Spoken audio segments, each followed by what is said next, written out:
Welcome to the South Dakota Grasslands Initiative Quarterly Partner Call. This is a special time for us just to gather. We do this quarterly to hear about what's happening around the state, learn from each other, and network. If you're able to turn your camera on, it's of course easier to network and start to figure out who's who when you at least have a Zoom image of them with their name. If you need to be able to join this call with your camera off today, that's fine as well. We encourage you to participate in other ways, like throwing your questions in the chat. The last 15 minutes of the call is when we really get our social fill in, and we have breakout rooms where we encourage you to join there and meet a few new individuals who work in the state or who are located in the state as a producer, doing great things with our grasslands. So with that, thank you very much for taking the time to join us today. We hope you leave this call feeling energized and excited for all that's happening around the state, and hopefully even more excited to come see us in early March at the South Dakota Grasslands Summit. So just a few updates and reminders from the Grasslands Initiative that we'll start off with. The first important thing that I want to make sure we're all aware of is that the South Dakota Grasslands Initiative is made up of partners. We have partners like yourself who are joining on the call and just being a part of it, which is a very critical aspect. And then we also have our formal partners. So these are the entities that have signed on to say, yes, we believe in the importance of grasslands in the state. Of course, each partner has a different perspective on management and mission and vision and what's a priority. But the common theme that we can all have is that grasslands are a part of South Dakota, and they have an importance here in our state. So thank you to our formal partners. If you're part of an entity or group that's not on this list, we encourage you to speak with me or them about filling out the form. There's no cost to participate, but it's just a way for us to strengthen our community in the state. The other thing that I want to make sure everyone on this call is aware of, in addition to doing quarterly partner calls, we do quarterly partner newsletters where we throw together things that are happening kind of like we hear verbally today on the call. We get partner updates in kind of a written format with links to important things that you need to know about. So if you have something to share, please send it to me by March 19th. For our April newsletter. Really, we welcome anything. If you have a new funding opportunity, that's great to hear. But if you're a producer that's tried something new and just want to include a photo and a few sentences about that, we would love to have that in our newsletter as well. So please keep in mind ways that you can share that out. If you aren't receiving the newsletter, or if you're somebody that didn't receive a reminder about this call until today, you might not be getting our MailChimp emails. If that's the case, email me that laura@sdgrass.org, and I'll work with you to figure out what we need to do to make sure that those emails aren't going to the junk folder. The other neat thing that we have now with the initiative is part-time communication staff. So Danielle Kucherov will be managing that SDGI comms@sdgrass.org email address. So our formal partners, if you have an event to share or an activity coming up, we don't want to miss out on that. So if you send that to her, she will get it on our website. So on our website, sdgrassinitiative.org, you can go to the events tab, and that pulls up this calendar. So this is a big shared calendar of all the different things happening within the state. And then a listing down below with links to the different flyers and handouts. So if you're going to an event and you can't find the flyer for something and you need to find the address or something, go to this website and you can find it there. And you can also share it out. The other exciting thing about having this staff now is we are able to be on social media. So the Grasslands Initiative now has a Facebook page and an Instagram.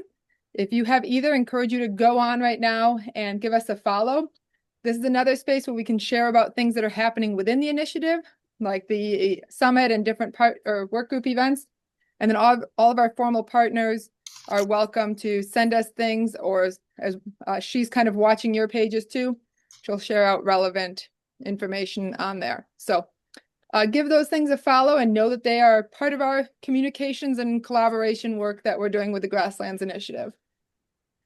Other really exciting thing that I hope you know about, and if not, please hear about it now and spread the word. Our South Dakota Grasslands Summit, we had one last 2 years ago in Chamberlain. We're having one again March 3rd and 4th in Mitchell. There are sponsor spots still available. So on the top right of the screen, you can see hopefully, I should check. Can everybody see the screen that I'm showing? Someone give me a thumbs up. Awesome. So on the top right is the sponsorship levels. If you were a sponsor before, you can see that these levels are a little bit lower. We changed the structure a little bit. We still really wanted to make sure that our producers and community volunteers can get in for free. So there's a promo code for Grassland Voice. So you are still welcome to get in for free. And that's what we're using our sponsorship costs for. But if you're attending as an employee, then there's a $75 fee to help with your meal costs for the event. And so that's on our website. If you go to events, South Dakota Grasslands Summit, and you can pull it up here and register. Our schedule is nearly complete. We're just getting some of the details in from speakers before we can publish that. So just check back at the website for more details. But one thing that you probably want to do sooner than later, if you don't live close to Mitchell, is click on the accommodations tab of this website. The hotel block closes February 2nd. So if you want that discounted rate, there's 2 hotels on either side and both offer continental breakfast. And so you'll want to look at those, pick one out, and book your room. If you are a state employee that has a very limited amount that you can spend on the rooms, each hotel has 10 rooms blocked off for state employees to use those. And the other rooms are all about $10 over state rate. Still slightly discounted, but not as much so. The thing to know about the event is our theme is Grasslands, South Dakota's most valuable resource. If you came to our summit 2 years ago, the theme focused a little bit more on the economic impact of grasslands. And while, of course, that's still a relevant part that will be talked about at this year's summit, the theme is a little bit broader and looking at the impact of grasslands on different industries in South Dakota. Here is our schedule. So we start off pretty early Tuesday morning. We'll start off with looking back at where have we come in the past 2 years, making sure that we're looking forward from there and not just doing a repeat of the event before, but saying, this was a great event, we've launched, and let's keep seeing where we're going forward in that trajectory. Like our first Grasslands Summit, we'll be set up where we have these hour blocks of themes with several speakers within each block, which everyone seemed to enjoy that they were short bursts of high energy, really interesting talks, similar to TED Talk style. We'll hear from a few speakers in each section. We'll have a policy update panel in the afternoon. And then if you are part of a conservation district, on Tuesday evening, we're having a special 1-hour session focusing in on how can conservation districts and the Grasslands Initiative collaborate to support each other. If you're not part of a conservation district and that doesn't appeal to you, during that hour break between the conference and supper, we're going to have a grassland film showcase. We know that our state has created so many great videos and different partners have created great short films. So we're going to have a time where we can just sit down together and watch those. You're welcome to pop in and out to that film showcase or stay for the whole thing. That'll be available. And then in the evening is going to be supper. So we'll have a full meal at the event, a social hour, poster sessions, and vendor show. If you have a research poster or any type of formal poster with great information about the grasslands or livestock or something somewhat related that you want to share, we have a kind of informal poster show. So your poster, we need you to register it ahead of time so we can plan for space, but it'll be on display for individuals to walk through and enjoy during the entire summit, but especially during that evening time on Tuesday night. Then Wednesday morning, if you see on the first day, the schedule is pretty tight and doesn't give you a lot of time to follow up and have conversation and Q&A with the speakers. So Monday morning, we have a coffee with the speaker time. So it's 45 minutes where you can grab your cup of coffee and your donut and go sit down at the table with a speaker that you want to ask one question to, and then perhaps move on to another speaker. Or if you want to spend the whole time in conversation with that speaker, that's welcome as well. Our grassland restoration panel, which will be after the coffee with speakers, will all be set up together. So if grassland restoration is something that you really want to dig into, I encourage you to go visit at that table with the team there. Like I said, so we've got a grassland restoration panel with a few different individuals at different stages of grassland restoration work, who've also used different types of funding sources, including working to figure out, in some cases, where they're doing it without funding support and why they're doing that. So Pete's leading the grassland restoration panel. After that, we'll take some more time to talk about what's happening in the state and how do we move things forward. So how do we make sure that the initiative is continuing to address the needs of grasslands and our partners in the state. After lunch, our last forum of the day is going to look into South Dakota Heritage Fund Forum. There's been conversation about what would it be like if we had a conservation or a heritage fund similar to other surrounding states. And so we're going to start off by hearing from individuals in North Dakota, Nebraska, Minnesota about what they've done to develop their heritage funds, and then have some conversation with those in the room about, do we want to explore this in South Dakota? Who would we want to, or what types of work would we want it to focus in on? So if that's something that you might be interested in, please make sure you come. The great thing about a heritage fund is it really gives us a little bit more diversity about what this might look like. And so please feel free to cast the net, even to those outside of the grassland realm, to make sure that they know they're welcome to attend all of the summit and especially that forum piece. Anyone else on the planning committee? Did I miss anything with the Grassland Summit that needs to be shared out? If not, it'll be a super fun time and we'll actually get to engage, whereas I love seeing all your faces on the screen, but sitting at the tables together is going to be just some great conversation that I'm looking forward to. So make sure you get your registrations in for that. Next part of our agenda is moving into our work group. So at that first Grassland Summit, we developed these 5 key goals that we wanted to focus on. And from there, we've developed a few different work groups. So during our time together, we're going to hear from a representative in each work group about key things that they're working on. The work groups each have about 10 to 20 people in them.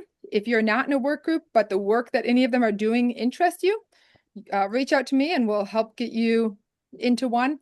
It's just a few hours a month for usually once a month meeting, and then an hour or two perhaps spent on helping with different projects that we deem we wanted to focus on. The neat thing about these work groups are they're completely guided by who joins the group and what needs they identify and what the group wants to work on.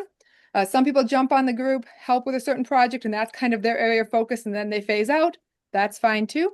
But if anything we're working on today interests you and you want to be extra involved, absolutely welcome that.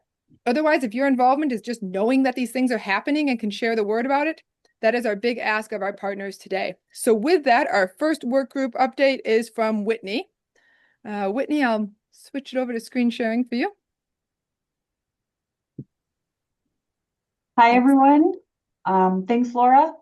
I'm Whitney Polich, Communications Coordinator with the Prairie Pothole Joint Venture, and I'm on the Outreach Work Group, and I'm also on the Education Work Group. So I'm going to share from some of the projects we've been working on in the Outreach Group, and we've really been focusing on 2 videos lately.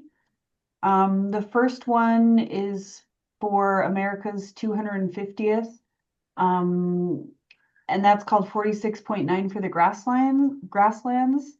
That is being coordinated by South Dakota Game Fish and Parks. So the whole idea is that we're celebrating the 46.9 acres of grasslands that defined South Dakota 250 years ago. So you can find more information. Let me share my screen here. You can find more information. Oh, I need to lower this so I can see it here. And it's still pulling up. We can't see your screen. Oh, now we can. Okay. Yeah, it changes my view when I do that. So let me know if you guys are seeing something that doesn't sound like what I'm speaking about. But you can visit the America's 250th webpage to learn more about that. You can scroll down and find different programs and events.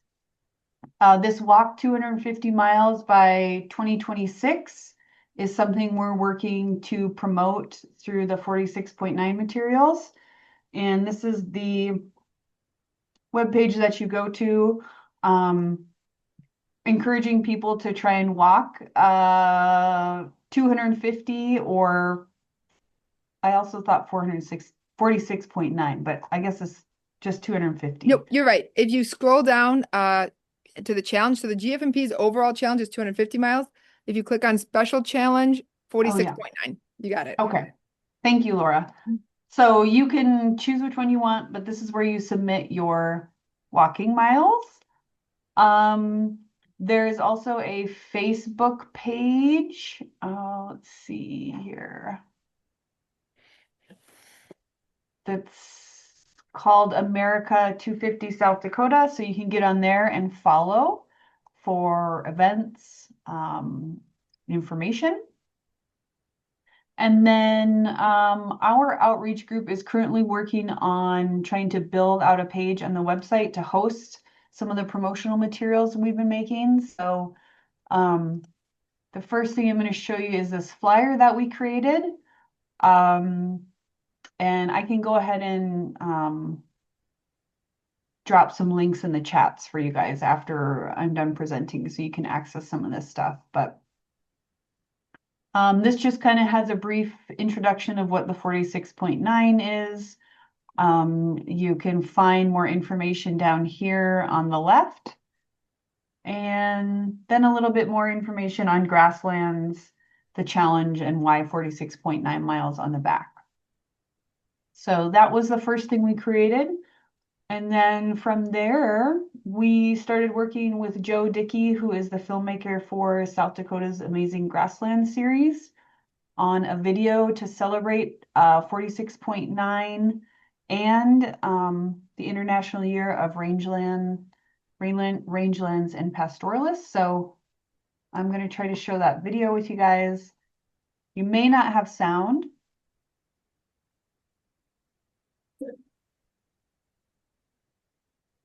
In 1776, as a nation was born, South Dakota was already alive with grass. 46.9 million acres, shaped by wildlife, cared for by people, holding generations of life. For 250 years, these prairies have been a place to learn, to work, to play, and to belong. Here, farmers and ranchers don't just use the land, they steward it, passing care from one generation to the next. In 2026, the International Year of Rangelands and Pastoralists, we invite you to step into that story. Celebrate America's 250th birthday. Travel 46.9 miles through South Dakota's grasslands. The reward isn't measured in distance, but in the time spent here, together, in this enduring place.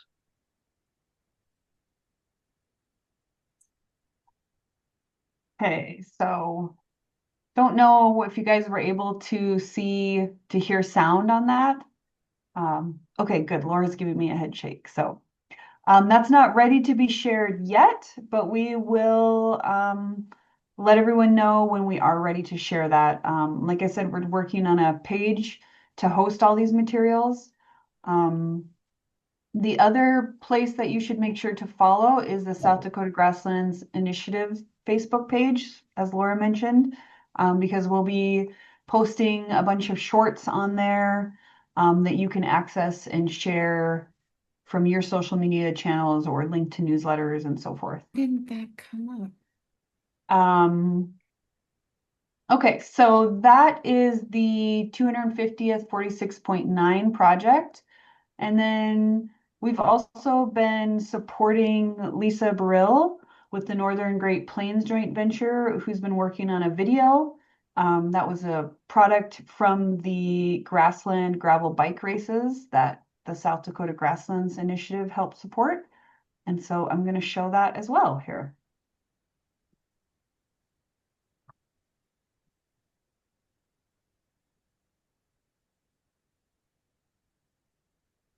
Yeah, it's our inaugural year of doing the Grassland Triple Crown.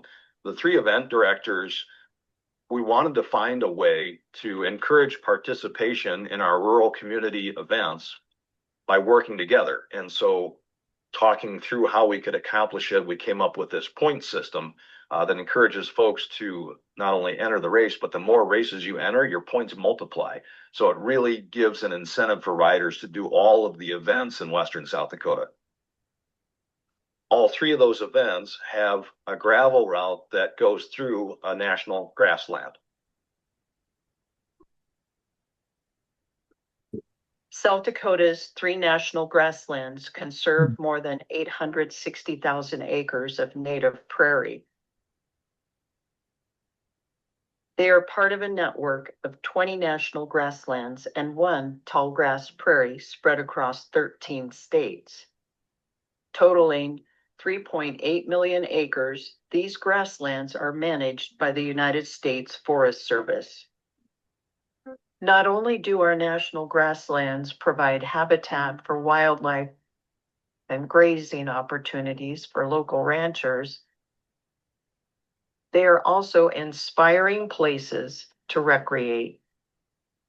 I think probably the most impactful feeling that you get is just a sense of smallness and exposure. I think it really kind of sets you to the stage of your surroundings and the scale that you truly are. I think when we're in town and stuff, we feel kind of bigger than we are, and we go in the grasslands and we're like, okay, we're part of something greater. Historically, nearly all of South Dakota was blanketed in a rich tapestry of native prairie. Herds of bison roamed these open spaces, shaping the land as they grazed. Frequent fires ignited by summer storms and by the indigenous peoples of the Great Plains kept woody plants in check, giving grasses room to thrive. Today, many of South Dakota's grasslands are stewarded by ranchers.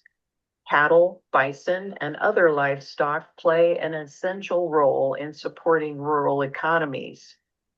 Sustainable land management that uses regenerative grazing practices, including those rooted in traditional ecological knowledge, improves grassland health. The deep roots of native grasslands filter water, prevent erosion, and store carbon. Working lands are also habitat for deer and pronghorn. Bees and butterflies pollinate wildflowers, and birds fill the prairie with song.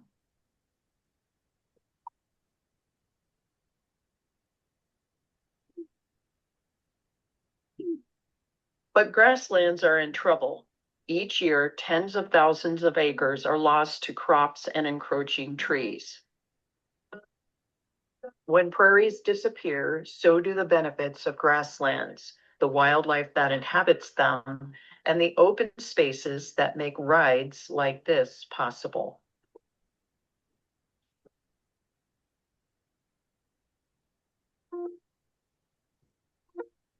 If you come to the grasslands in South Dakota and you experience it in the right way, like what we're putting on with the Grasslands Triple Crown, it's going to be something special for you. So when you ride South Dakota's open roads, you're not just chasing miles. You're traveling through one of North America's most important habitats. Let's keep it thriving for rural communities, for the land, air, and water, and for every rider for generations to come.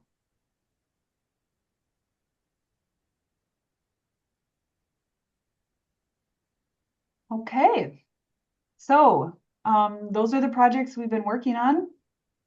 And yeah, you guys should join our work group. And also know that for some of those clips, there's gonna be like 30-second or 10-second clips that are designed for different audiences. So watch for those to share them out as well with your audiences. Thanks. Like that with, or within a couple miles of a school. All right, next update is from Carter with the education work group. All right. Hello, everybody. I'm Carter Sargent, monarch pollinator biologist for Pheasants Forever. And I'm going to give you guys a little bit of what we've been doing with the Grassland Education Work Group. All right. So we're always welcoming others to join and kind of help dictate what we're going to do. Newest updates is that the tote is put together. So this tote that we're talking about, we also have an education tote that's kind of floating around, but the newest thing we've put together is a 4-H after school tote, and that is near Sioux Falls, if anyone's looking to get their hands on that. Is it just in Sioux Falls right now, Laura? Yep, so we have one tote that'll be in the after school trailer, so it gets checked out and it'll go around to the different after schools with some different more hands-on activity or more active movement-based activities. Right. Yep. Thank you. And then I wanted to walk through the QR code with you guys to show you how that planner activity What? works. Yeah. All right. So this is the calendar that everyone hopefully has hung up in their office, and you just scan this QR code on the right, and it should take you right to a page, and it scrolls you down to educational activities. And from there, the parent or maybe a teacher would just select the month that they want to go over. And it's really simple to find those education event or activities. One that I put together was focused on pollinators and insects. I think they're adding a worm activity on there as well, but it's a scavenger hunt in your basement around your house in a green space near you. And then we challenge you to go out to a state park to find Oh, have a good day. some insects using citizen science apps. And then a statistic here for you guys is that 1,000 people have used or come in contact with that education tote in 2025. And we're still working on some letters of recommendation for the SARE grant. So what that is it's up to $6,000 grant. And we'd come up with the idea. I actually missed the call, and someone thought of using the SARE grant to fund milkweed in the classroom, which is it's a program that Pheasants Forever National puts on, and they send you grow lights, trays to grow milkweed, and then they give you kind of some guideline on topics to go over so that it meets education standards. And what we're looking for is 12 classes that would be interested in a free course of milkweed in the classroom. I've heard back from about 4 classes, and we're hoping to get at least 12 before we apply for that grant. It'll increase our odds of getting it. And with that, I know this is our work group update, but I did want to ask Laura if that's okay if I talk of skipper stuff real quick, or if I could get thrown in at the partner updates. Either would probably be fine, but I'll put you on the partner updates in case you've got some thoughts there. Okay. Are there any questions or Ryan was suggestions? wondering for the monarchs in the classroom, what's the target age? The target age is 3rd through 5th grade, but they've had positive feedback from K through 12. All classes have made it fit kind of their class needs. All right. Hearing none, but throw some questions in there if you come up with any, and I'll throw my work email and cell phone in there if anyone has pollinator questions or wants to share anything else that's going on in the state. Thank you. Thanks. Thanks, Carter. Next, from the Connecting Grassland Producers and Conservation Programs Work Group, Ryan is going to give that report out. Hey, good afternoon, everybody. Ryan Weniger with South Dakota Game Fish and Parks Habitat Program Administrator. Working on with the work group for the Connecting Producers and Programs Work Group. Laura asked me to provide a few updates here. So first one is for those of you who've been around the initiative for a while back here this last fall, we were working on trying to develop a interview project with some producers, and funding has been limited there, so we continue to work on that. The survey that we were hoping to do was with about 50 producers, kind of that initial survey to maybe develop a more in-depth survey. And that was to look at how to connect some of these producers that we typically don't have connections with. They don't come to some of our events, those types of different things that we were trying to dig a little deeper in and provide some more information. So we're still working on trying to find a funding source there.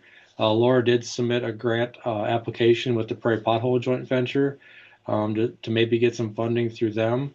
And we hope to hear back on that this spring sometime and get some clarity there. Otherwise, we'll continue to seek out some other funding options as they come up, and would welcome anybody from that's on the call or is aware of any other good funding sources that might be out there to help fund some of this work. We'd welcome any input or feedback from all of you on the call as well. So reach out to Laura or myself if you guys are aware of anything that might be a good opportunity to apply for. The next topic, the work group worked on developing a handout for ag lenders and producers. go ahead and share my screen here. Just kind of show you where it's located. Go to the Grasslands Initiative page and you click on the resources tab. Laura, can you see my screen? Very Yes, good. we can see it. Okay. Go to the resources tab, and then if you scroll down a little ways here, right in this area here, there's a get the program listing. And this 2-page document has all the various different types of practices that are offered, some, generalized, prescribed fire services, grazing infrastructure, generalized project types. And then next to that is a listing of different entities or organizations that offer that type of a program. And so just a good document there to share, not only with producers, but also lots of ag lenders, bankers, things like that in your local neighborhood. If you're in a community, going through town, be a good opportunity to stop and talk to some of those local banks and ag lenders. I know Justin Enfield is working with the South Dakota Bankers Association, primarily with the ag banker work group or ag banker group within there, to try to get this document distributed to as many of those folks as we can, just to make all those ag lenders know that these opportunities for some different programs are available, and provide them a good guide as to how to go about reaching some of these things, like the Habitat Pays and Conservation Network, Dakota Conservation Network, are listed there as other resources as well. So I guess I would ask everybody on the call, as you're getting out and about, feel free to try to share that as much as you can. And then the lenders that we have shared it with so far have been very appreciative of it. So that's a good sign that it's being welcomed by many that we're sharing it with. The last topic that Laura asked me to touch on, this past fall, we had the Private Lands Biologist Forum in Oklahoma. We had a breakout session within that forum where we talked about outreach events and efforts by many of us in the grassland and conservation community. And within there, we did develop a report from those breakout sessions and some of the things that we took away from all the different conversations. So again, on the resources page, you can get the summary here. This summary will go through kind of a few different categories about different strategies that people have been using to put on some outreach events, some of the scheduling, things like that have worked, what hasn't worked, event locations, just kind of a guide as to maybe some feedback for those trying to set up some outreach events in their local area or communities, some different things that maybe would help them, or using past experience as examples to maybe help try to define what might be a good way to go about doing that. So yeah, Laura, I guess I don't know, that's pretty much all I had from that work group. The work group's maybe going to take a little bit of a break here as we work on a lot of the summit planning calls and things like that, trying to get the Grassland Summit scheduled, because I know many of us within this work group are on that planning group as well. So we'll be taking a little bit of a break here, but then getting back into it. So Thanks, Ryan. Then our last work group update is coming from Rachel for the Grassland Conservation Strategy. Thanks, Laura. Thanks, everyone. Yeah, our Grassland Conservation Strategy work group. Our next meeting, if you are interested in joining our group, is February 13th from 11 to 12:30. So we have so many great things, or not great things, to talk about that we have an hour-and-a-half meeting. Just kind of some general updates. So typically we usually kind of talk about happenings in the state, any federal happenings, discussions around Farm Bill. I guess the most succinct summary that I can give you that our work group has come up with relating to Farm Bill is that there's continued talk, but no action, is the best summary that we can provide. We do hope to see some members, whether they be agency or entity members or producers, showing up in DC in late February to talk about some of the conservation programs and technical assistance with South Dakota representatives and legislators. The work group, or some members of the work group, are working on a cows versus corn animated video. kind of her proposal going out to Cornell Lab. And the video is really just meant to highlight the disparity in the safety net between row crop agriculture versus grass-based agriculture. So just working through what that looks like, how this group could best message that, just to kind of highlight those differences. The Working Lands CRP, you probably all received a letter that Laura sent out on December 8th, kind of outlining this Working Lands CRP concept. Laura did receive some comments back. There was discussion during our last working group whether or not we include the financial impact of this proposed program. That could be both the cost of the program and the savings you would see from that program by not paying out indemnity payments.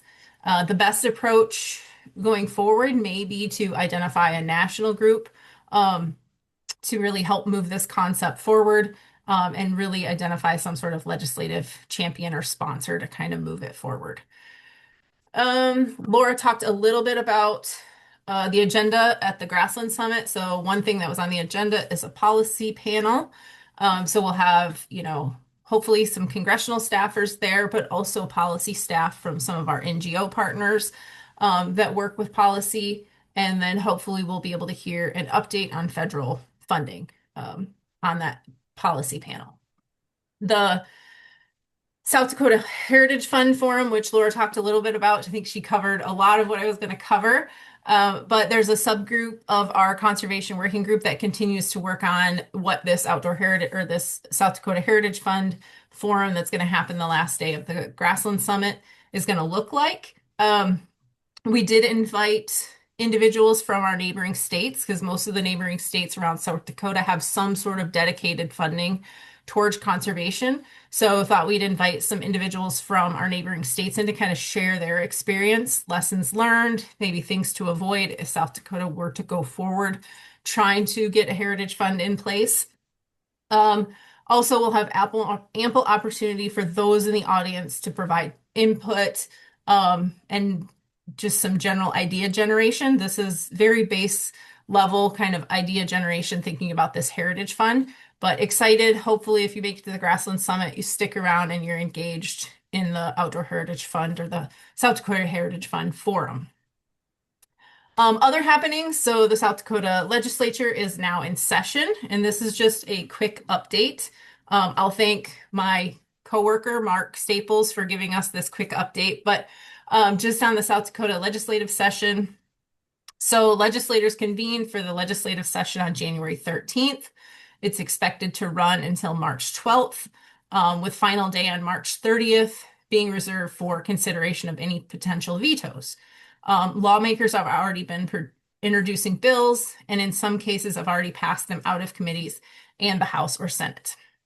Bills are being introduced with unlimited introduction allowed until this Friday, so the 29th, and final introduction deadlines coming up next week, February 5th. After that point, legislators cannot introduce any new bills. However, they can rewrite other bills using what is known as the Hog House Amendment, which can make changes late in the game.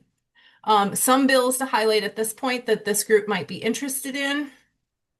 So House Concurrent Resolution 6003 recognizes the importance of conservation and restoration practices in addressing water shortages and forest fire mitigation in the Black Hills, and commends the organizations engaged in this work.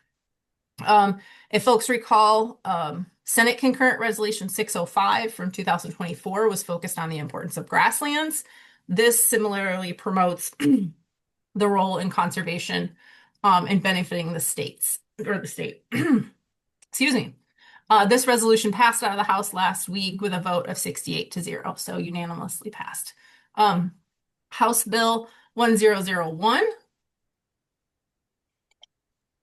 sets forth a process for the owners of land adjacent to state-owned parcels that border the Missouri River to conduct prescribed burns that cross into those state-owned lands.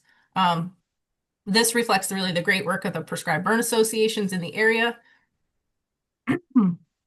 advocating for the role of management through burning. This bill has been introduced, but a committee hearing has not yet been scheduled.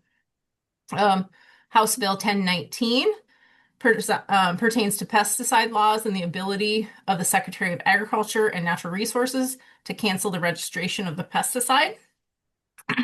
The current bill and a proposed amendment are up for a hearing tomorrow on the 27th. House Bill 1020 increases the maximum fee for livestock ownership inspection from $1 per head to $1.65. During its committee hearing last week, this bill received support from a number of livestock industry groups that worked on developing this bill over the past year. I guess I just encourage everyone on the call to stay engaged with the session over the next couple of months and be in contact with your legislators on any issues that you care about. But that's kind of a quick summary of what's happened in South Dakota so far. Great. Thank you so much, Rachel. One quick additional thing before we go into our producer highlight. I realized when we were screen sharing here that on our website, I haven't told you all, if you didn't receive the annual report and you want to check that out, the top link here is the full report from our first annual report. Here is everything that we've done in 2025. So if you're curious kind of a little bit more about what the initiative does, this is a good spot to go for that. But I won't take any more of your time with updates at this moment, and I'll finally turn it over to something you're all probably looking forward to. Troy and Stacy Hardrick are our producer that we're highlighting this month, here to share with us about their operation, give us some inspirational thoughts, and answer any questions that you have. So thank you very much, Troy and Stacy, for joining us today. And to anyone listening in, feel free to throw some questions in the chat as they come to mind. Thanks, Laura. I don't know if we knew we were going to do anything inspirational today, so that's a little bit taller. That's a high bar. Yeah, that's a high bar for us. But so I'll start out by giving you just a little bit of history about our operation here in Fulton. Troy and I returned back from working with my family out after we graduated from college. So in 2010, we moved back to Fulton. And at that point, about 2012, Troy took over management of the cow herd and the land. We were partnered with his cousins. It had been a long-standing traditional business model that we had both grass and cattle. And from there, we really started to set our goals that really focused on developing carcass quality in our cattle and being able to market them that way.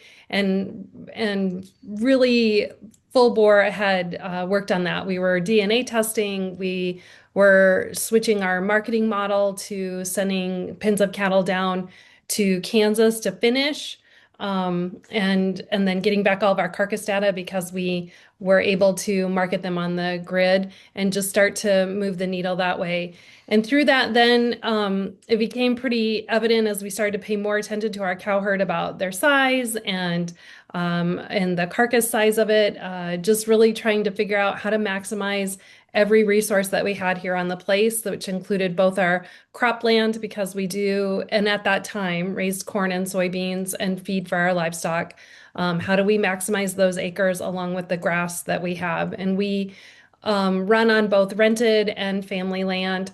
So you have those challenges, and we're spread over quite a wide area. One of our pastures probably takes us about 20 minutes to drive to. Another one is probably closer to 15. Overland, when we trail cattle home, it can be up to 6 miles. Some we just have to drive because we can't access those by bringing them home through a different route. So that kind of gives you an overview.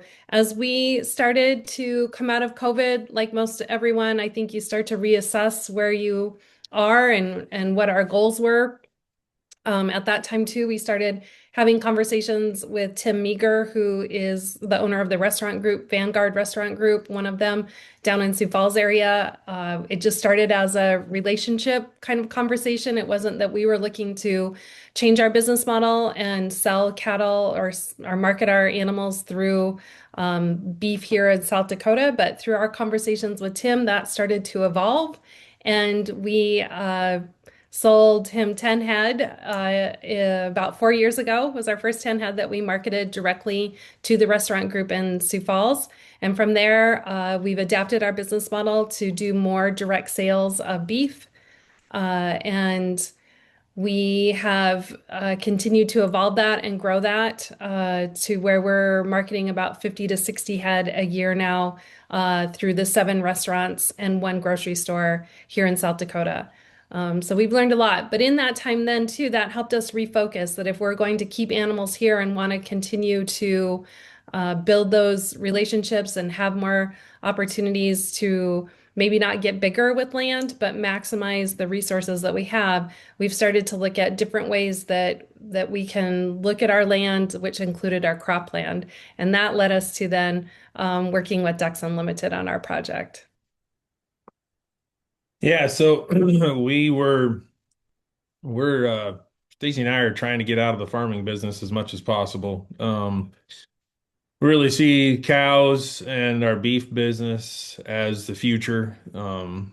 So we've been looking for some opportunities to do more conservation work, to possibly add some grasslands into our mix, if you will. And we kind of struggled for a while. It was interesting. I mean, I feel like we're in an area that's pretty threatened and pretty easily can take grass out of production and turn it into corn. And several places where we kind of talked to start with, or organizations, they don't want to do anything in our area.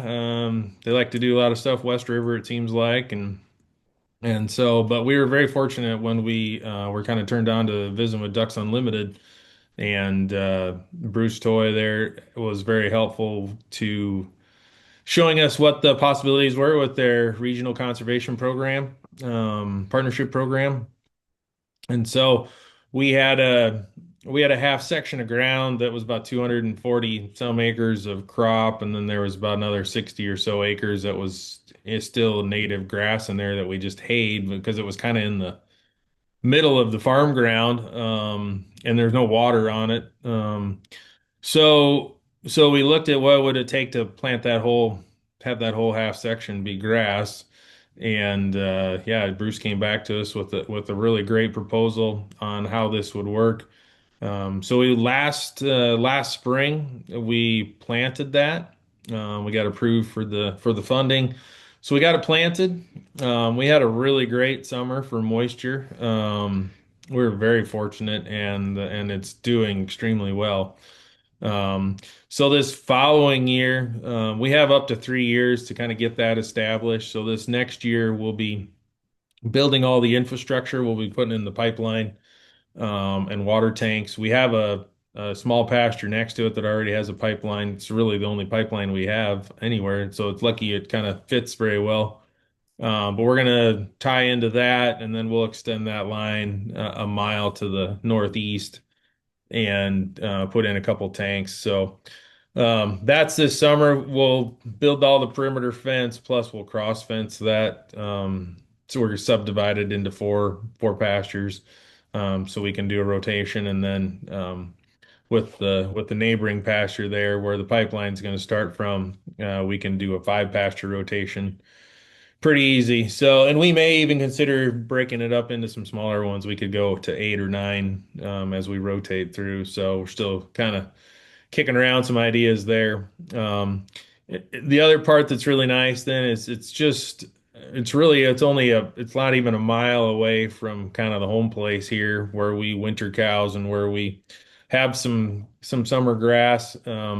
We have a full artificial insemination program here, and we try not to calve any earlier than we have to. We don't have a lot of barn space, so I kind of push back breeding as feasible as we can for us. So we typically breed cows on the 1st of July, give or take a day or two.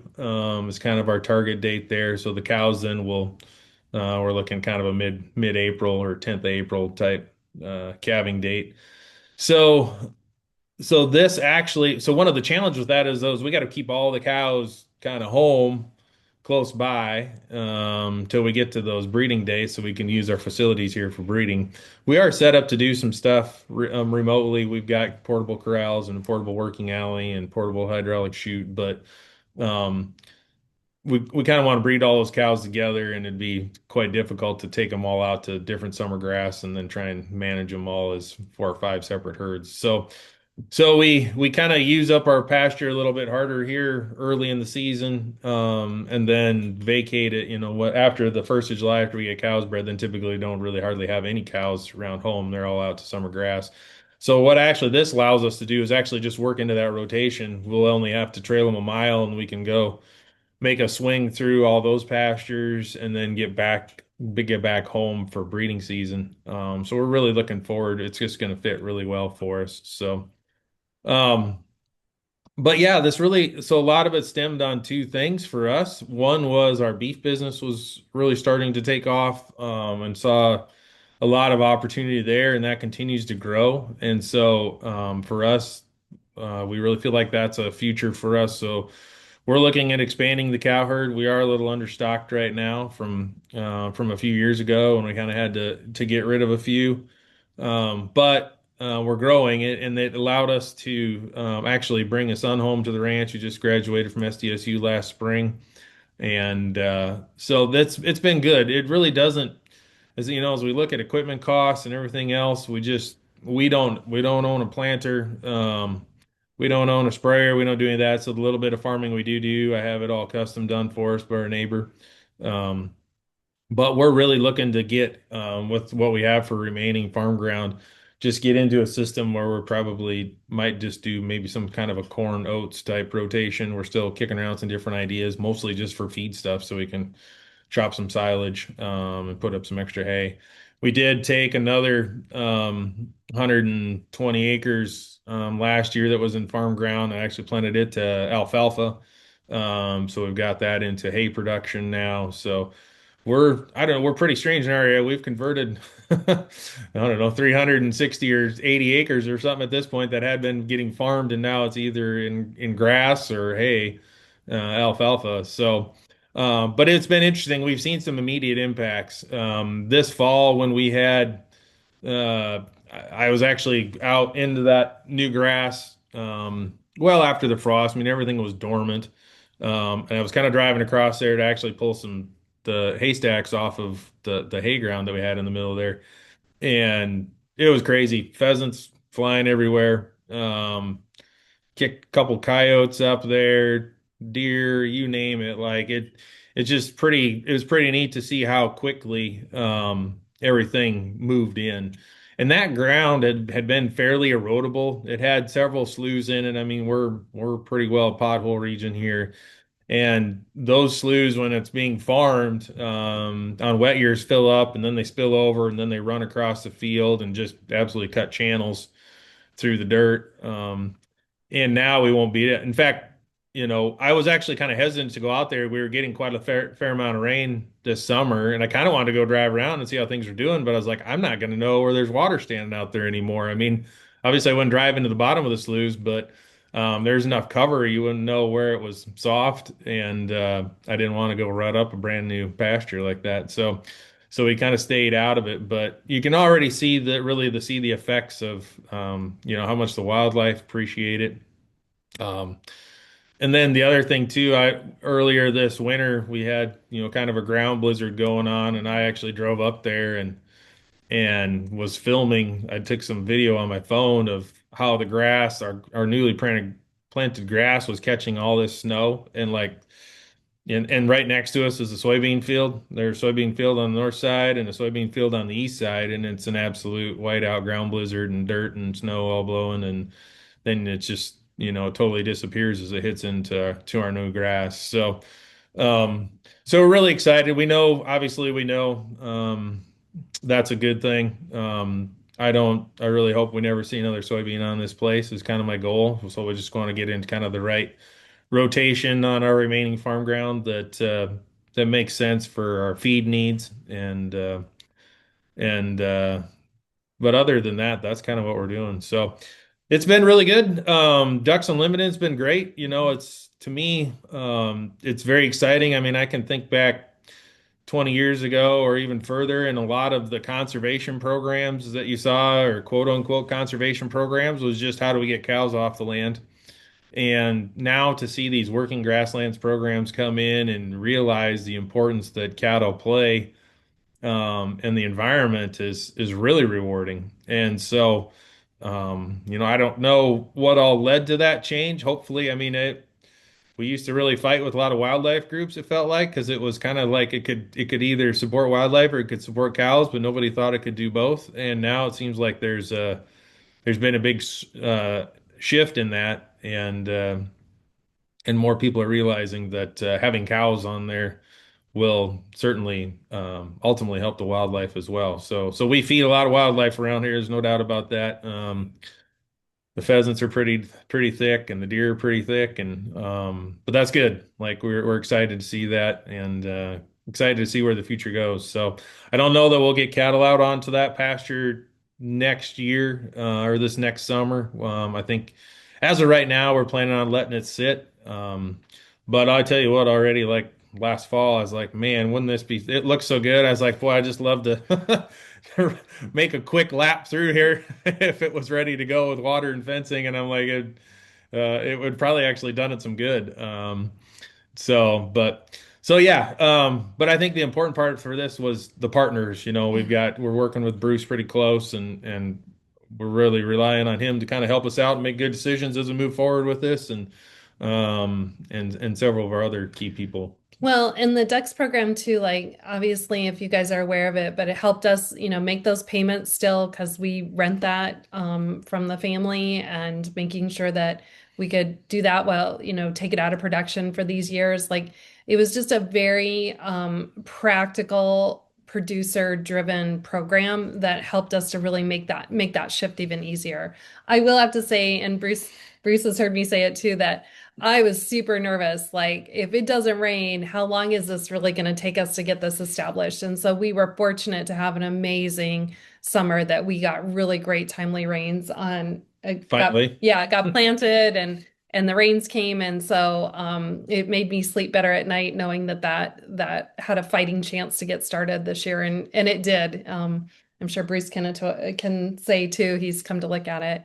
I think we're kind of up on our time frame, Laura. I just want to make sure we respect that. But if there's any questions, we certainly would answer. Give some time for questions to come into the chat. I will say, I think you definitely hit the nail on the head with inspiration. Telling us how in Faulkton you made it work, kind of the system that you've developed to answer that question of how do you justify putting it back into grasslands. Great story, and hearing about the wildlife and the fact that it'll make your operation run smoother is just a win all around. Any Yeah, questions? that was definitely the key point. Like we couldn't afford to have that much land not producing, us, putting all that money into it and not having something to come back out of it for that long. So that was real key in making this all work. Right. Hearing positive comments, but no questions right now.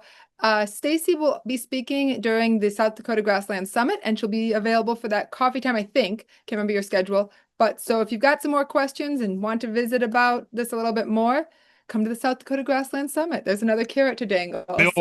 Bill Milton had his hand up. Oh, thanks. Bill, go ahead. Oh, yeah, great story. I guess the question I had, because you sounded like you guys were a little bit different than some of your neighbors making this.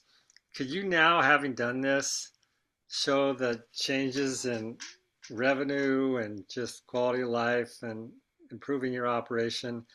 Do you find more neighbors would take advantage of doing what you did now that you've done it in your neighborhood?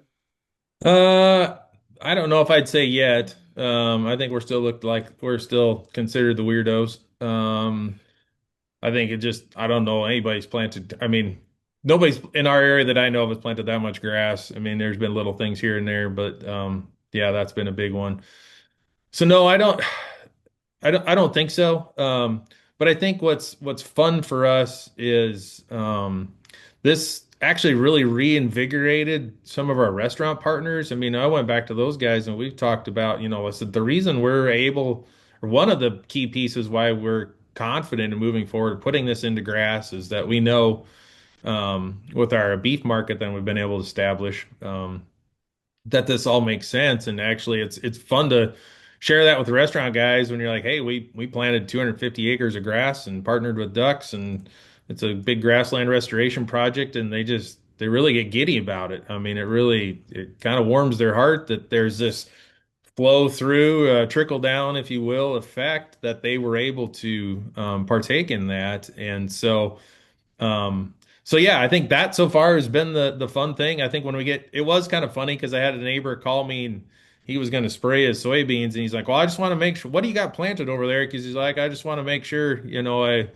case the wind's blowing or whatever." And I told him we planted grass, and he was, I think he thought he misheard me, and he's like, "Oh, seriously, grass?" He just assumed it was corn. Um, the other funny thing is we've struggled with the kid that kind of manages our co-op here that we get some fertilizers and stuff from, and he called me up and because it'd been kind of open winter and wanted to start doing maybe could do some pre work on some of these fields and he's like, well, just wherever you're gonna plant soybeans, we'll do this. And I said, well, we're not planting any soybeans. And he said, what? Like there's just this mindset that there's corn and there's soybeans, and then if you're not doing that, then it's soybeans and corn, and like you can either do whichever option. And so my hope is we just make people at least stop and think around here that it doesn't have to be that way. I don't know. We're gonna kind of just do our thing. I've never been one to look over the fence too far, except when I'm taking that great video showing what good job our grass is doing, I guess. Um, but yeah, I think we just kind of want to do our thing and show people. I had a guy I was on the phone with this weekend was telling me how the regulations are so hard, nobody can start up a business direct selling beef. And I'm like, who are you talking to? We've shown we can do that too. So, it's kind of a combination of all those things. It's pretty exciting, and we're getting some tours out at the place. We just had a tour here last week, and so we always talk a lot about our conservation efforts too. Judge has another question, I think. I just wanted to say, I know in that area, I worked there with the Grasslands Coalition a long time ago, but the Falkland Lake Project or Lake Falkland. But one of the things, if there probably wouldn't have been easements on a lot of that land, a lot more of that country, Falk County, would be broke up. I mean, that was the thing you saw, these, fish and wildlife easement, da da da da da. Otherwise, there'd be more broke than there is. So you are in a unique area, is what I'm saying, that corn is king in your area or whatever else. Yeah, just kind of not cows. A lot of cows have gone to town over the last 20, 30 years. So, yeah. Well, I think for us too, we have a young guy who's come back to our community that we are hiring to do our custom work. So we do like that we're able to partner with him because he's bringing a young family back to our community. And so it kind of works out. But you're right, it's different. And as soon as, Bill, I think we kind of have an idea on those numbers, we'd be more than willing to share since this is so new right now. I don't think we've really figured out how we're going to maximize that. We have some ideas, but we don't know that for sure yet. And I think that's where it may take us a little bit longer to get those numbers. I will say too, as we wrap up, that Troy's going to try to come with me in March, but we are calving. So if it is not possible for him to get away, then you will just have me. If possible, we will run down together and be there. So you get the whole Troy and Stacy Hardrick show. Perfect. Thank you very much. Appreciate it. Appreciate your time today and in March. So yeah. Thank you. All right, now we're going to get back to partner updates. So on the screen are the partners that have signed up to give an update.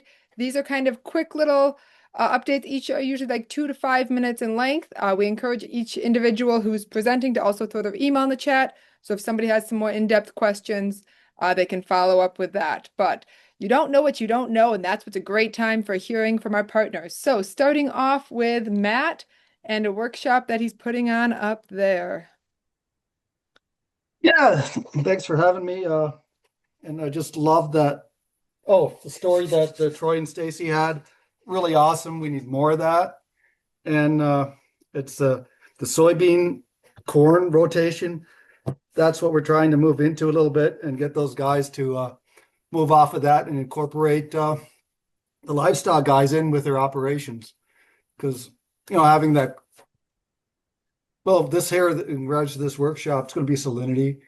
And when you look at up and down, starting at the Jim River, all the way from Aberdeen, all the way down south of Mitchell, we do have a lot of salinity issues, and that's a lot of corn bean that's causing that, along with other factors. So we really want to get the attention to that and see if we can get some of those guys to put that ground back into grass and then have them link up with livestock producers and work jointly on this problem, because it's not going to get any better unless they work together. So what we're putting on is a series of workshops starting up in Langford, and I envision that we're going to work our way down with the adjacent counties to the Jim River, and it's going to be essentially managing salinity on working lands, and it's going to be exactly the same program that Troy and Stacy participated in. We got about 3 years left on that, and we want to maximize our impact on the landscape. And so we are, going to have, it's going to be really good. It's going to be Dr. Cheryl Reese or Dr. Shayna Westhoff. We just talk about where the salinity comes from. Obviously, Anthony Bly with Every Acre Counts puts the economics in it. And then we're going to have Caleb Clayton, who did some analysis of the aerial imagery just to show the extent of the problem. And it's big. It's very big, but it's also hideous because a lot of the corn bean ground, you'll have little spots develop. They get bigger and bigger, and producers keep farming through them. And so we're going to try to hopefully maybe address that a little bit. And especially with the precision farming that's out there, we're going to see if we can get those acres back to grass. And just this morning, I something I hadn't done in the past to the extent when we had these workshops is I did reach out to the agronomists, the sales agronomists and stuff that work in those areas. And they were all about it because they're seeing it firsthand. So we're going to incorporate them. And then the other thing from earlier on is we're going to get the bankers and the lenders at the table too, so we can educate them and hopefully stop the degradation of our lands up and down the Jim River and across, eastern South Dakota and western South Dakota as well, and keep grasslands and take the stuff that shouldn't be farmed, put that back into grass. So that's what this whole thing is about. We're going to start up in Langford, and as things progress, hopefully put on more workshops as we move down all the way to Mitchell. So, but yeah, that's it. So if you pass this information on, this is not the final flyer. Lindsay Wickery put together the final flyer. The information's the same, but hers looks a lot better. You just had to add a couple of logos to it. So, like I said, but if you could RSVP, either myself or Gene Fagerland with the Conservation District up in Britain, just to get a head count for the lunch. But everybody's welcome. Everybody should come, and I'm looking for a good turnout. So that's all I got for you. I will be saved on our events page as well. So if you want to share it out, you can download it from there as well. Thanks, Matt. Yep, thank you. Next update is Clayton. Hey everybody, Clayton Lenk. I'm a district biologist for the National Wild Turkey Federation. Just wanted to make folks aware of a funding opportunity that we have right now. It's for our Waterways for Wildlife initiative, which is primarily a riparian, conservation project type initiative, but we can fund other things like education outreach events. If there's certain educational materials that need to be developed or anything like that, sometimes those types of things can be funded as well. But it's primarily an acquisition and habitat enhancement type funding opportunity for riparian areas in the Great Plains. So Montana, North Dakota, down to Texas and New Mexico, kind of that 10-state Great Plains area. Our application deadline is next Friday, so Friday, February 6th is our application deadline for those. I'll drop the link to our website for that initiative in the chat along with my contact info. If you have any questions on eligibility or just kind of general program or initiative information, just let me know. Typically, we require a 3-to-1 match, and we typically max out at about $25,000 funding for each project as a cap, just so we have a little bit more to spread around. But if there's any questions or interest in applying for that, just let me know, and I will help you out the best I can. Thanks, Clayton. All right. Seeing no questions, and Clayton said he'll put the information in the chat. Moving on to Brooke, giving us an overview of Habitat 1.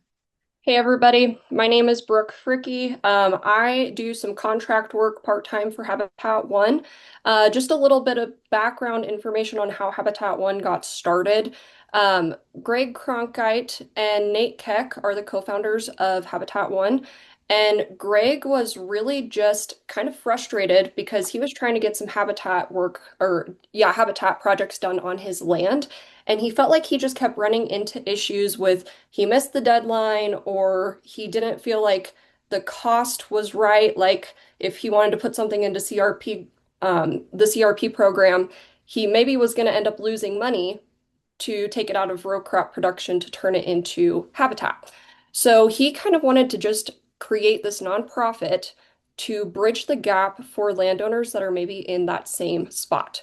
So what we do is we just got started really up and running in October of last year, and we want to be advocates for landowners. And what that looks like is maybe creating habitat plans for them or getting them introduced to different funding sources, partners, and just resources to help them get habitat on the ground and get them to a yes for habitat. So what we are looking for right now is partners, funding opportunities, whether that's grants or just working with partners with their programs. And also potentially some volunteers that are interested in being landowner benefit advocates in their area. This would be kind of just a volunteer deal where if there's somebody in your area, you would be willing to go out, look at their property, gather some information, and either create a habitat plan or send the information to us so that we can help them and get them connected with people or just provide our resources for them. We don't have a ton of funds right now. We do have a donation page set up on our website, and that is why we are looking for partners, is so that we can kind of tap into some funds when we maybe don't have those funds. But that is kind of where we're at with it. We do have some people here in South Dakota that we've been working on projects with, but South Dakota is not the only place that we're reaching out to. I have a guy that I worked with in Washington over the winter and North Dakota as well. So right now we do have a lot of people here in South Dakota that we're working with, but long-term goal is we want to have people across the whole United States.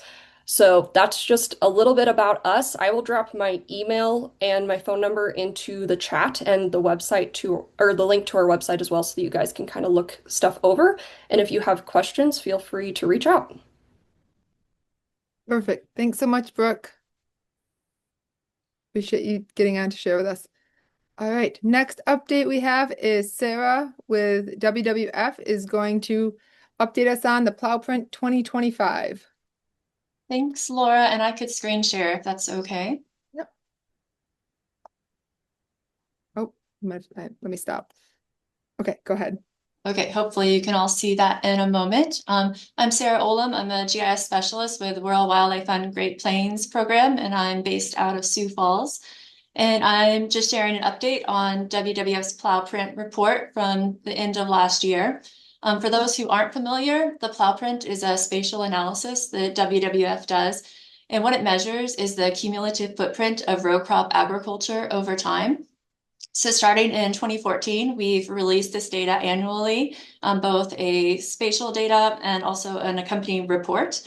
But this past year in 2025, you may have noticed, and thank you, Laura and team, for spotlighting this on your new Instagram page, but we released a report, but not an updated spatial data set. And the reason for this was that the base data that we used for the Plowprint underwent some pretty major changes. And so we weren't able to do the annual update. It would have shown a lot of difference in the amount of grassland that had been converted, but it wouldn't have been based on actual conversion. It would have been based on a change in the methodology for the underlying data set. So we took this opportunity to revisit how we were going to do our Plowprint methodology. Didn't release spatial data. But this coming year, or this year, in 2026, we're going to restart the Plowprint, Plowprint 2.0. It's going to have spatial data again, and it's going to have a new methodology. So for more data, more information on any of that, I put our website, or you can certainly email me. But just a little bit more information. When we first started the Plowprint analysis, we only covered the northern Great Plains. We then expanded to the full Great Plains ecoregion as it's defined by the CEC, Commission for Environmental Cooperation.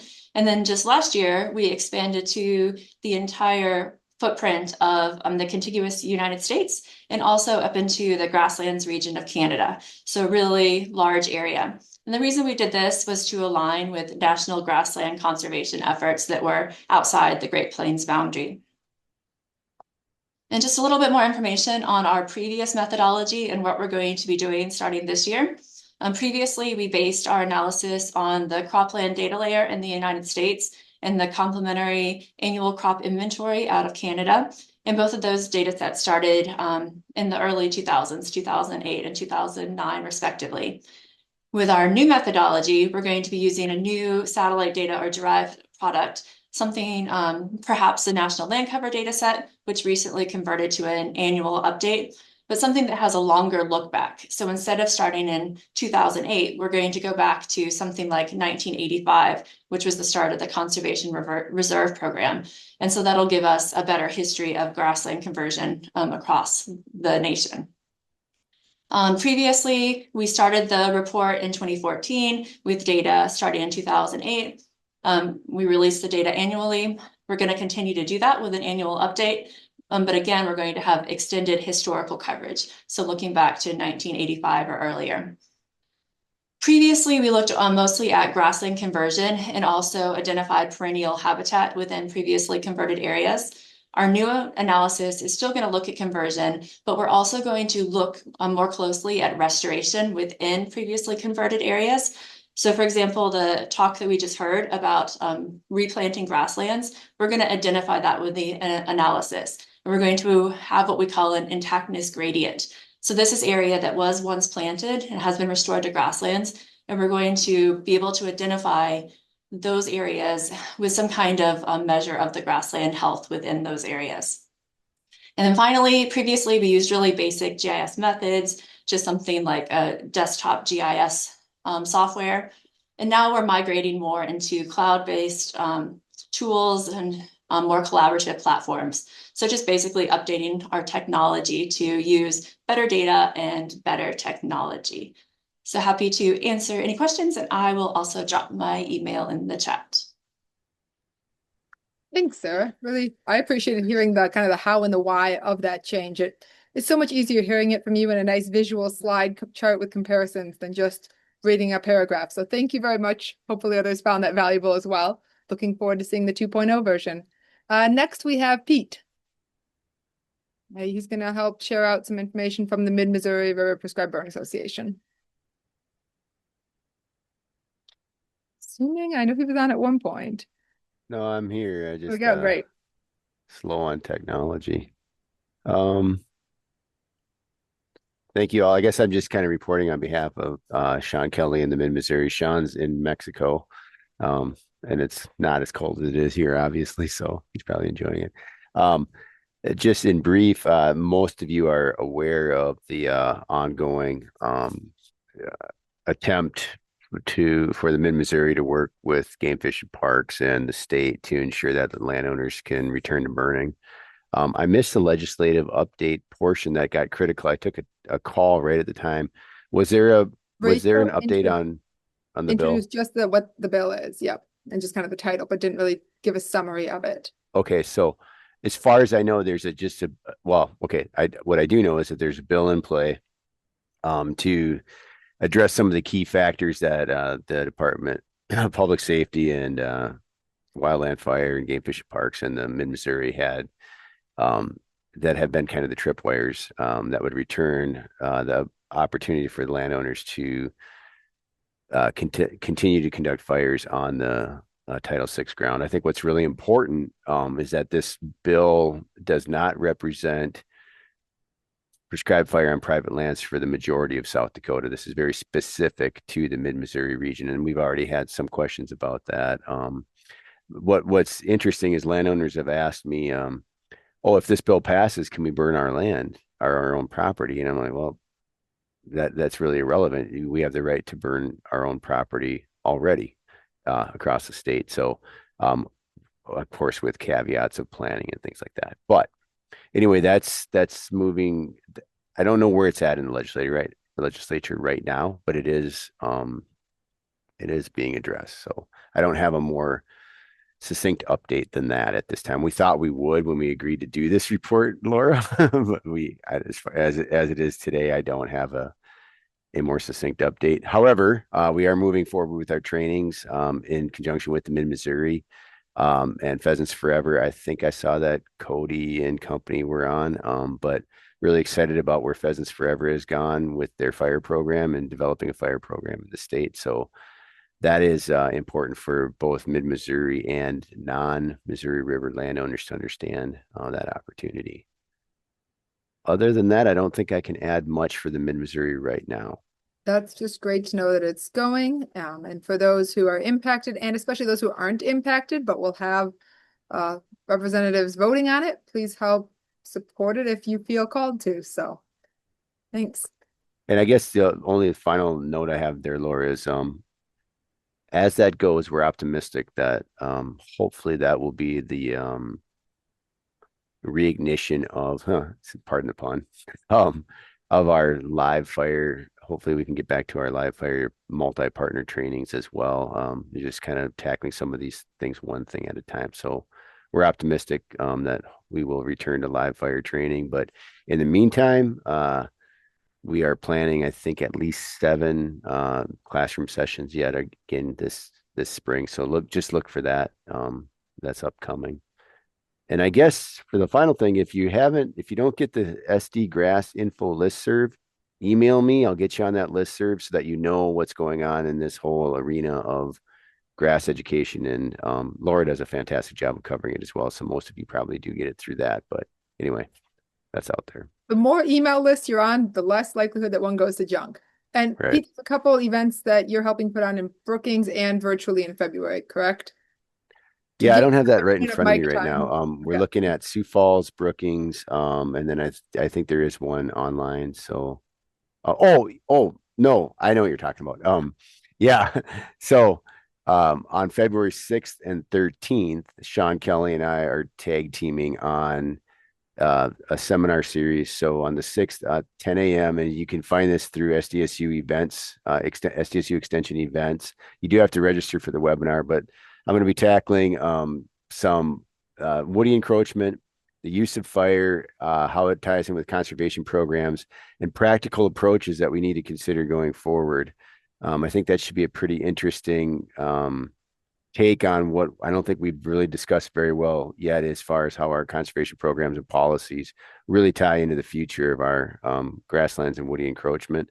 And then Sean is going to, on the 13th at 10 a.m., will be speaking much more detailed on the role and the history of prescribed burn associations, focusing on the Mid-Missouri, but also expanding that as to what we've launched in a couple other prescribed burn associations that are just getting off the ground here in South Dakota as well. So join us on the 6th and the 13th for those sessions.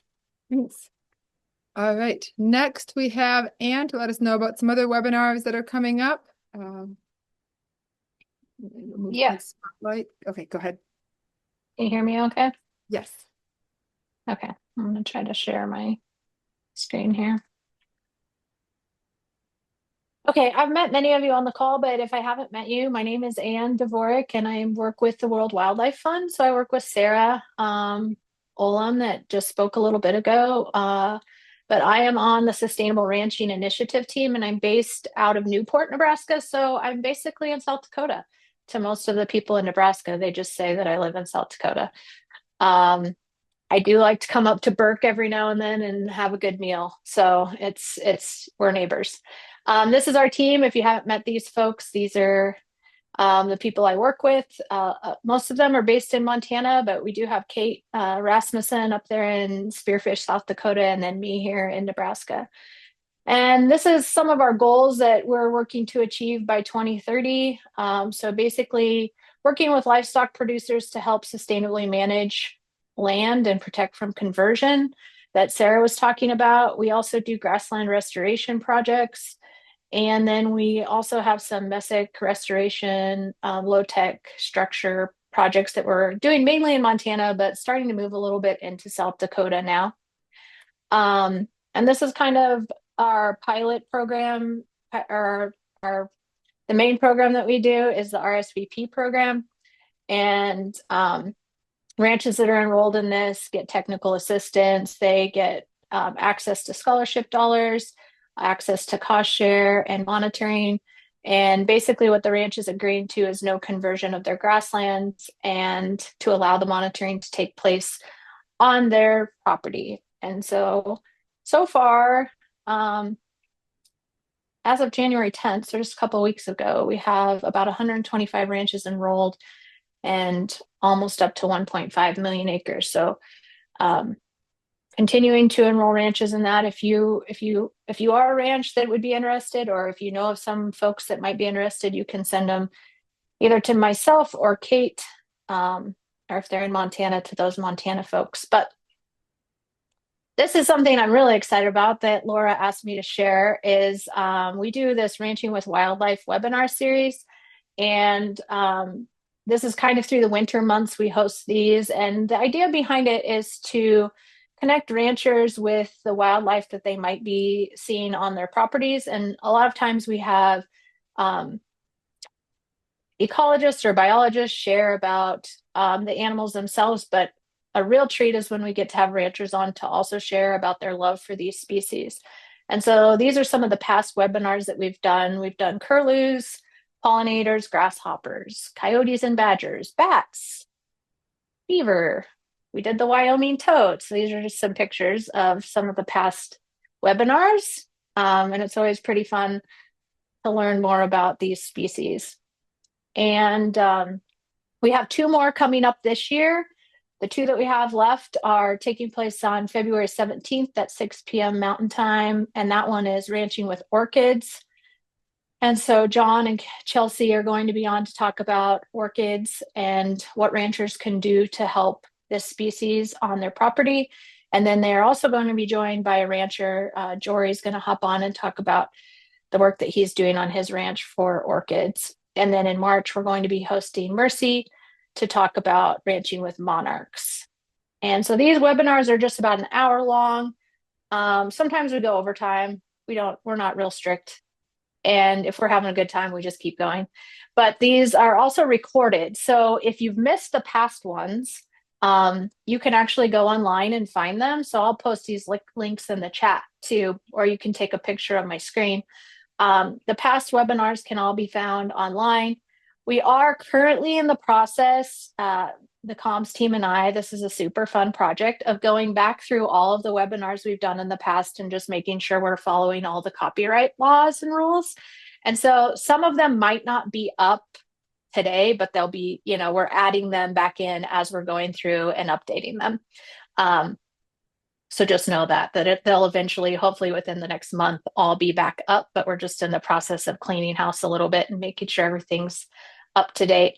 And then, so you can go back and watch those webinars. You can share them with anyone that you'd like to. And then if you'd like to register for the upcoming orchid webinar, I'll also put that link in the chat. Thanks for having me, Laura. Might try to get on that one. All right.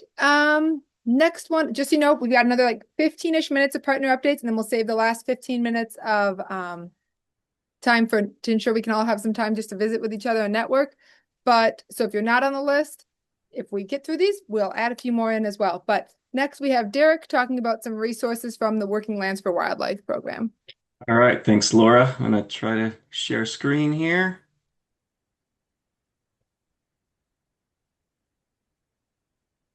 It's going to move the spotlight if we'll be looking at your screen, but hopefully that worked. It says that you started screen sharing it. Oh, now it's up. All right.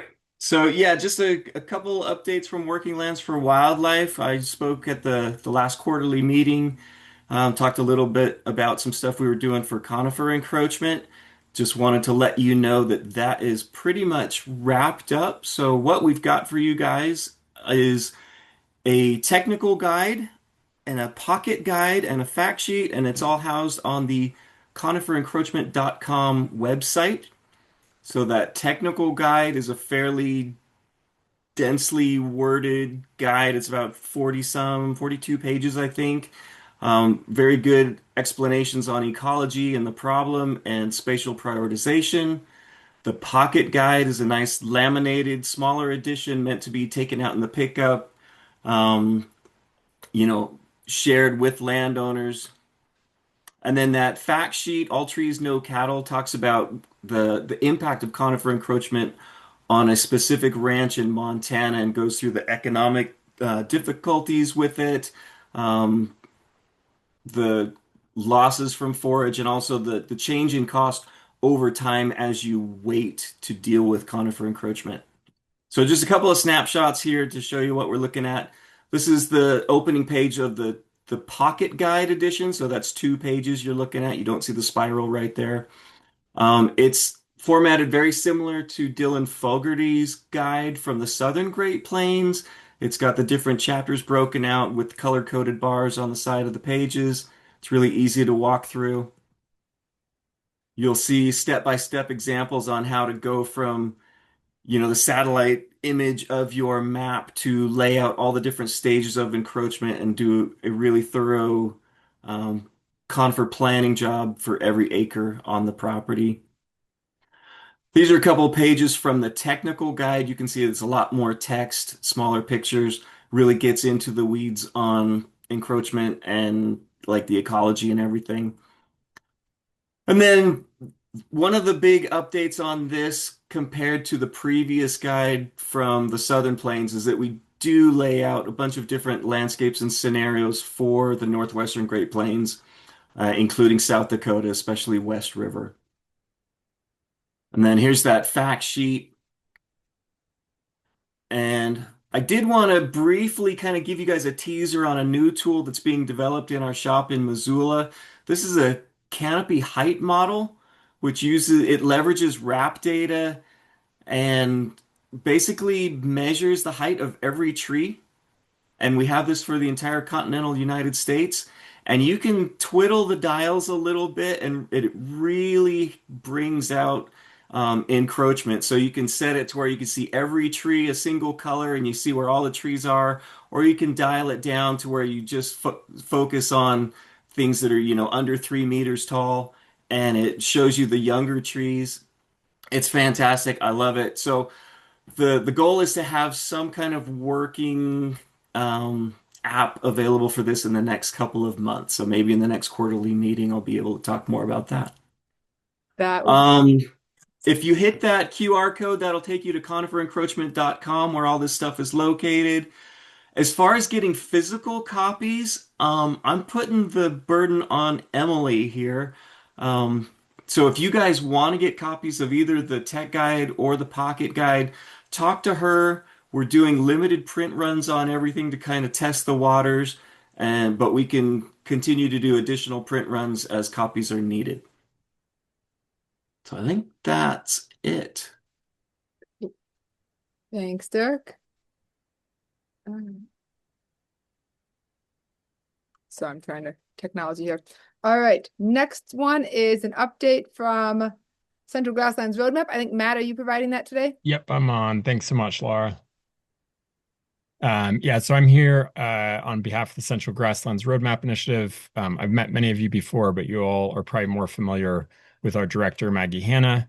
And we just wanted to provide a couple quick updates today. First, I just want to say my hat off and congratulations to all of you. The South Dakota Grasslands Initiative remains I think the greatest example of what collaboration at a state level looks like in our biome. And the Central Grasslands Roadmap Initiative is really just striving to scale and share out all of the great work that you all are doing. If we could have this model in all of our states and provinces in the biome, I think we'd be leaps and bounds above where we are today. So that's one of our goals, is to really take all this great work that you all are doing and amplify it. The thing I want to focus on today, actually two things, along with a lot of the webinars and symposiums people are talking about. We have a State of the Biome symposium series that we're running right now. I know some of you have joined the first couple that we had in 2025. All of that information is on our website on the State of the Biome page. We just did our grazing management plan symposium, and we have a couple more coming up this spring. A little bit to be determined right now, other than our Central Grasslands Bird Working Group update, which is March 25th. We'd invite everyone to come to learn about some of the updates going on with bird modeling and a lot of the integrated tools that team has been working on for the last 3 years. The other big update, and the main reason I think Laura invited me to come today, was to talk a little bit about our partner showcase map. Sarah Olimb, who presented from World Wildlife Fund a few minutes ago, helped us with this great assessment map many years ago, and we do updates with this all the time, thanks to the World Wildlife Fund and Sarah's work.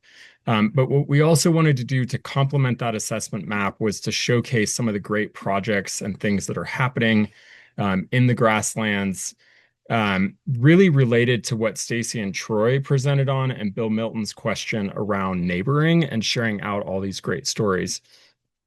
Sure, people may not quite see what their neighbors are doing and go, oh, that's exactly what I want to do. But we want to get that information out to people as much as possible. There's so many incredible things happening in this biome, especially in South Dakota, that we want to amplify those stories as much as possible. So this partner showcase map is really dedicated to people voluntarily submitting their stories about the great work that they're doing on the grasslands. We are not going around and pulling these out of press releases or taking our own liberty to put these on here. These stories are really submitted by all of you and partners across the biome. And as an example, to see what these look like, you see this bright yellow bicycle. This is the most recent one that we added, and this was presented on earlier today. This is the Triple Crown there in South Dakota. So this is a quick story that we put together. Again, it's just to give folks some information, get a sense of what's going on, ideally a link to learn more, contact information, and then some more photos if we have them that you can click on. So we invite anyone to submit stories to this. We update it regularly when they come in. We just launched this fall. We have, I think, 24 stories on here right now. And we'd like to have 100 by the time we reach our summit, which will be in Chihuahua, Mexico, next November. And again, another concrete example of why sharing these stories and this neighboring concept is so important, because of what South Dakota has been doing with the gravel biking series down here in Colorado, where Maggie and I are working out of our grasslands coalitions, which are a little bit more regional on our eastern plains here in the state. One of them, the Eastern Grasslands Coalition, is now replicating an idea of a gravel bike road race to bring attention to that area of our state. We're working with another coalition that's in the southeast part of the state. And because of seeing what they're doing and the success in South Dakota, we're hoping to replicate kind of that model down in the southeast quadrant. So while neighboring sometimes takes time, it does work, and this partner showcase map is really about elevating that opportunity to learn from one another. So thank you all. I'll drop some links in the chat if you want to submit any of those stories or have any other questions about this. Appreciate the time. Thanks, Matt. The idea of how inspiration can actually play out is one of those just happy moments of this call today. So thank you for that. I know we're getting tight on time, but we've got a few more valuable updates to hear from. So Ted has his update on the Lesser Prairie Chicken Landowner Alliance. His document, if you've noticed on the agenda, there's a link document that I encourage you all to open up, have a tab, and read through. Go ahead, Ted, sorry. Thanks, Laura. I'll try to be super quick here. Maggie Hanna has been hosting a conversation with conservation groups recently, and the common theme with all of us trying to save grasslands and the values that go with it is paying landowners more money. And so we're focused on policy solutions, the North American Grouse Partnership, working with the Lesser Prairie Chicken Landowner Alliance. And those solutions include creating a second profit center for landowners by paying negotiated contracts for conservation outcomes. Now, we all know grasslands, most threatened ecosystem. We lose 2 million acres of grasslands every year in the Great Plains. 84% of remaining grasslands in the Great Plains are working rangelands. Ranching, at least in the southwestern Great Plains, pays less than any other form of land use. This is why grasslands are the most threatened ecosystem. Okay, so literally, if you own grasslands, at least in the southwestern Great Plains, and you want to make money, the last thing you're going to choose to do is be a rancher. All right, we aim to fix that by creating a second profit center for these ranchers selling conservation services on their land for a profit. And I can share my screen real quickly. Well, I think I can just to show this. And this is in the information that Laura shared. Yeah. Am I sharing yet? Up yet. Now we just see your screen right now, but not the document. There we go. Okay, so ranchers not being paid for outcomes delivered. So this big teal box on the left-hand side, that's the value of grassland services. One study found ranchers are giving away $629 per acre per year of valuable ecosystem services on their grasslands. What do they get paid for at the green bars in the bottom left? They might make $17 or more now per acre. And then with conservation programs on the Farm Bill, they might get up to $50 per acre. But look to the blue bars on the right, woodlands, cropland conversion, wind energy, subdivision, oil and gas, solar, all pay anywhere from more to a lot more than ranching. Okay, this is why grasslands are threatened. What does a solution look like? In the southwestern Great Plains, we have about 100,000 acres on the board already paying negotiated contracts for conservation outcomes. That demonstrates that if we pay roughly 1.5 to 2.5 times more per acre than current Farm Bill programs, we can stop and reverse the loss of grasslands in the southwestern Great Plains. That's not a big lift. That's not a big delta. And so that's our program. That's our goal. And with that, I'm going to try to stop sharing my screen here, Laura, and I can just stop there. And I guess I would say a step that if you're hearing this and you're really inspired by it, share out what they're doing with other partners in South Dakota. Perhaps bring it to our conservation strategy work group if this is something that you're really passionate about. I would love to hear that in that space as well. So with that, I think Ted will probably put his contact information in the chat. I'll make sure it gets on the agenda. And Emily has another event to share with us. Thanks, Ted. And Emily's showing up. Okay. Yeah, thank you. I was like, man, how am I going to share this?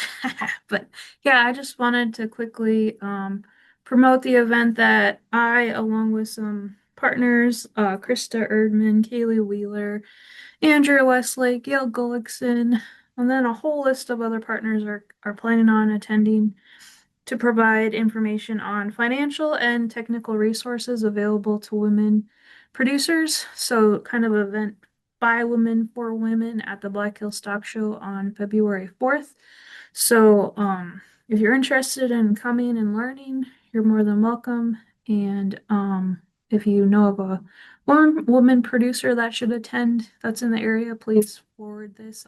I think it'll be on the link to the website soon, right, Laura? Yep. I need to send it to somebody. Actually, I think I passed it on, and a few minutes later, I saw it on our social media page too. So awesome, cool. Just share it there with any friends that you know are going to be at the SAC show. Please do.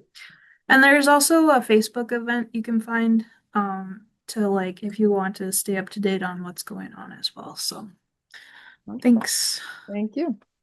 All right, I think our last two partner updates are Carter, and then Stan was going to give us a quick update from soil health. All right, I'm back. I'm going to drop a link at the end here. Oh, can you guys hear me all right? Yep, we can hear you. Okay. A link at the end here for rangeland wildflowers and their value to livestock and pollinators that Kaylee Wheeler has been lifting up, and I think it's a really great tool that we can share with our neighbors or as biologists share with landowners we work with. And then I do want to share my screen to bug you guys one more time if you haven't heard me already, talking about the Dakota Skipper project. It's another cost share opportunity for folks that are interested. And I don't want to take too much time, but we got a new freshened fact sheet here. The backside is the application. And we're just looking to not make sure that this money gets spent. We want to make sure that it gets spent up so that we can continue to do pollinator work here and beneficial insect work here in South Dakota. All right, thank you. And Kurt, if you can send me a copy of that, I can link it in the notes too if you want. Okay, great. Thank you. Last update that I have on here is Stan. If you have something you want to share out that you don't have time to share verbally today, at the end of the agenda, everyone should be able to add links in there, or feel free to add it in the chat and I'll bring it over. But go ahead, Stan. Thanks, Laura. I'll just give a real quick update. The South Dakota Soil Health Coalition is starting something new. And that's we're going to help people get started with virtual callers. So if you know producers that you're working with, we have access to, we've got 200 callers now, and we're working on getting some more. We should have access to those in the near future. Those are with Gallagher, and I'll put a link in the chat so that you can share with any producers who are interested to just give us their contact information, and we'll talk with them about their situation and see if we can help them out. Also, we have money still to help with grassland seeding. So if you know producers who are wanting to do that, we can help them out with some cost share on that. And we also have a grassland seeding document, a handout that if you would like, we can get you. It's kind of a how-to. If you think it would be useful to offer to producers, just let me know, and I'll put my email in the chat. Our soil health conference was a little bit earlier this month. If you attended, I hope you had a really good time. Our presentations, including Randy Jackson's presentation on Grasslands 2.0, will be available on YouTube. Probably, historically, this seems to have happened in March, mid to late March. So we'll get those videos edited and available, and we'll make them available on YouTube and our website for you to share with anybody who missed the conference but would like to see those things. And finally, we have authorization to hire some employees. So if you're interested in working or know somebody who would be interested in working with the South Dakota Soil Health Coalition, keep your eye out for our job listings, because we'll be increasing our staff. And that's it for us. Great to hear. Thanks, Stan. Thank you, everyone, for listening in. Now's kind of the fun part where, if you're able to, we really encourage you to go into one of these breakout rooms, turn your camera on, and enjoy some small group conversation. We do have some questions that, if you're the type that likes to have a theme, the theme today for our discussions are, what are some things that you or groups that you're involved with are doing to celebrate some different 2026 events, like the Summit, the International Year of Rangelands and Pastoralists, America's 250th, Year of the Women Farmer. Or if your direction of conversation goes completely different, that's fine. The whole point of this time is just to help build community. So then when you're at the Grasslands Summit or different events, you start to have some more familiar faces. So with that, we'll move into breakout rooms. Hopefully you'll speak till 3 o'clock. If you stay on longer, that's perfectly fine as well. So thank you, everyone, for coming today. And on your agenda, the next meeting is May 11th. Because we'll see each other at the summit, we're pushing that one till May. And then Grasslands Initiative, currently we're funded through the end of July. Being optimistic that we'll find funding. We'll meet again in August. If anyone knows of any great funding opportunities, we'd love to visit. So with that, we'll see you all at the summit and then again in May. Enjoy your breakout conversations. Thanks.